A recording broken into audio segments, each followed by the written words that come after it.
Now, there are over 900 unclaimed and unidentified bodies in mortuaries around Gauteng. The health department says that the number is increasing by the day.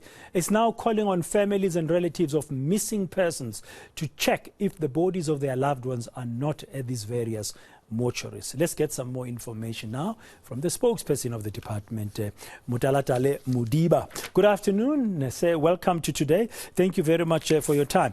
That's quite a big number there of unclaimed and unidentified bodies in the Gauteng mortuaries, 938. It must be a challenge as well to be keeping them, especially during load shedding.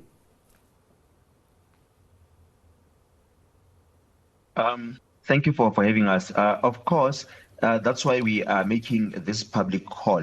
It's part of our normal standard operating procedure that from time to time we notify the public when we've got excess bodies in our mortuaries, because some people might be looking for their loved ones for quite some time now, and they're not so sure as to where to look. And we're saying, because we've got this unidentified bodies in our facilities, the public is also encouraged to look there.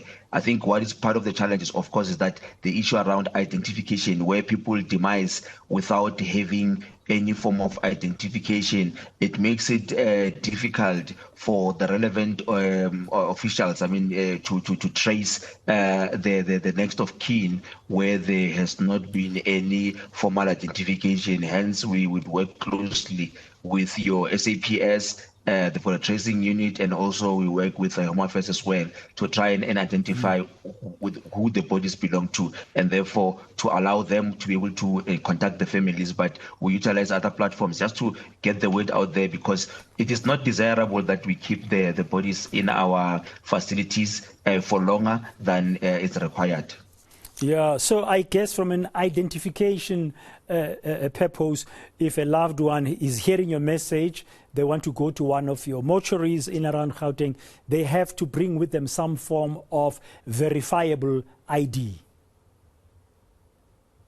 Of course, we say that a family member or a relative who wishes to identify their loved one, they would need to bring an original ID copy, the ID of the deceased, or birth certificate if the deceased is a child, and if a deceased is a foreign national, a passport, an asylum seeker certificate, or a letter from the country of origin would assist in confirming who the deceased is and to whom the remains should be handed over.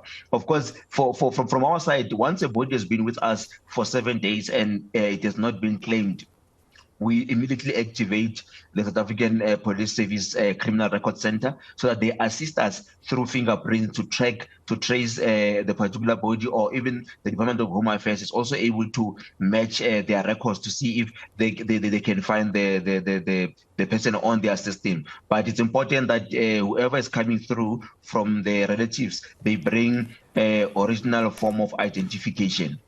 Now, what happens if the body has been lying in the mortuary for more than a month? Once we pass the 30 days mark, there's a process of applying for the bodies to be disposed of through a pauper's burial. That's the last resort, of course. The first resort is to try and find the closest family members as much as we can. If we can't, then we have to then follow that process of ensuring that those bodies are given a pauper's burial. We do obviously understand the fact that families would want to find closure once a loved one has passed on, and the pauper's burial is not really desirable. But if we have no other option, that is the route that we will take, because we need that particular space in our mortuaries for us to be able to accommodate other bodies. But also, it's not desirable because there's cost related to us keeping the bodies in our mortuaries for longer. Yeah, I see on the statement you've issued this afternoon, as a department, you got more than 260 bodies in Pretoria. Pretoria seemingly leading the way, followed by Johannesburg at 187, and then the list goes on. You go to Germiston, 127. Do you have an idea why particularly certain areas, certain metros, certain parts of Gauteng will have more bodies than others, or is this just the norm? Look, it's because those particular areas that you've mentioned, your Pretoria, Johannesburg, and Germiston, Germiston will be in Ekurhuleni. Those are your metro areas, and they've got larger facilities that will cater for large areas, and that's why you'll have larger numbers. I mean, Johannesburg, even by population numbers, has got a large number of people, and then followed by the two other metros. And that's why you would see that the numbers there are quite higher because of the population in those particular cities is quite high, but also the facilities that they have are much bigger. They can handle large capacities. Okay, and then we're talking here about 11 mortuaries that are under your mandate in the province of Gauteng. Any final word of advice from you about how somebody who realizes now that someone has gone missing for far too long and that they should go to a mortuary? Any other advice you want to give to the public? Look, if the public maybe wants to also call or they want to find addresses, if they go to our website, the addresses are there. If they go to our social media platforms, we have already published this information on our social media platforms, which has got contact details of each of the mortuaries, including the addresses in terms of where they can go and be able to look. So the public is welcome to call those contact numbers and make inquiries if they perhaps have got things that they want clarity on. Our colleagues are ready to actually assist them on the other side. Yeah, and also, I mean, sometimes it's difficult to trace loved ones because people tend to move and they don't update their addresses.